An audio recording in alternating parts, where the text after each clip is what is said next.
Get it low, man. Yeah. You guys see that? That carpet. Over the light. Oh my God.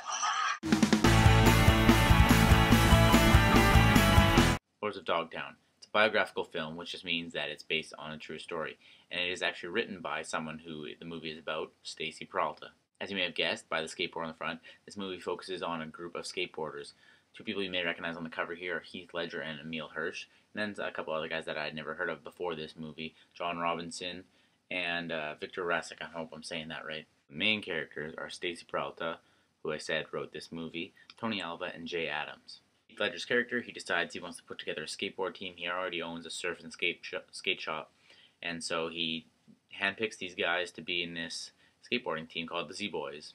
These three guys are known by skateboarders all over the world for revolutionizing the sport of skateboarding. It had just gotten popular, but it was really starting to die because the way the people were performing it in competitions, it was just off. It was almost like roller skating.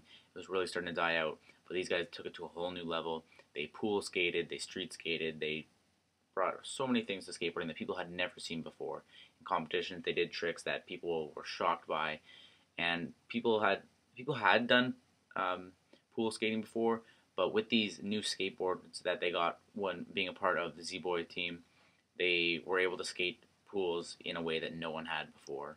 Because there was a drought in California at this point in the 70s, they had an endless supply of pools and new pools every day to skate in.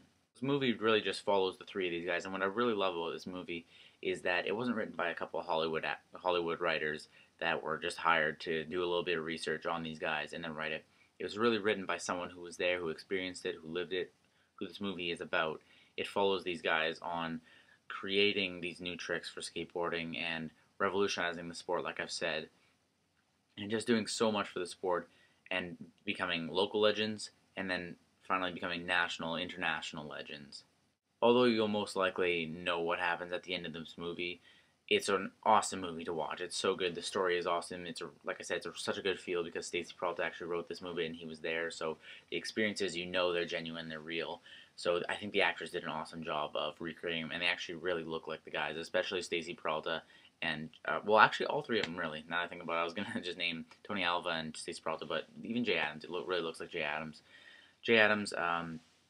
Actually, you know what? I was gonna say something, but I'm gonna leave that. You can watch it in the story because that's one thing that you don't necessarily know what happens unless you know all about Jay Adams. So you know what? I'm gonna let you watch that. They also have a fourth friend. Something else happens with him, so he's just not a main character, and he didn't exactly become a famous skateboarder. But I think I'm giving away too much. I gotta watch what I'm saying. But it's an awesome movie. You definitely have to check this one out. I just love those movies that you just feel like it's actually in that era because you feel like this movie is from the 70s or that it's like actually following them through their experiences. Someone else who makes an appearance in this movie is Johnny Knoxville, and it's not like a funny character. He plays like this. He plays someone who wants to sponsor Tony Alva, and once Tony Alva becomes popular, and Johnny Knoxville's character is just like, he's this rich guy who really wants to just pretty much use Tony Alva. So three of these guys, they really started skateboarding for money instead of passion. They're rich and famous. Tony Alva has his own brand. He's making all sorts of commercials, advertising himself. Stacy Peralta appears in an episode of Charlie's Angels, but he's not really selling himself like Tony Alva was. And then Jay Adams isn't having any of that. He even turns down $10,000 to appear in a Slinky commercial. Tony Alva is really selling himself, like I said. So Jay Adams is not having any of it. Tony Alva's all about it. And Stacy Peralta's just kind of midway. He's kind of advertising, but he's still kind of skateboarding to skateboard for the passion, whereas Tony Alva's really skateboarding for the money. And these guys, they become enemies, and they start competing against each other, and it's just a whole thing blows up. You have to check the movie out. If you're into skateboarding or real-life stories or 70s movies or teenage movies, this isn't like a teenage comedy like Not Another Teen Movie and American Pie stuff. It's not like that. That's not what I mean when I say teenage movie. I mean like living the life of a teenager, really, and the exciting life of a teenager, I might add. This story just is awesome, so you definitely have to check this one out. I don't want to say too much more, otherwise I'll start giving away key points and stuff that you may not already know about. Check this one out, and be back next week.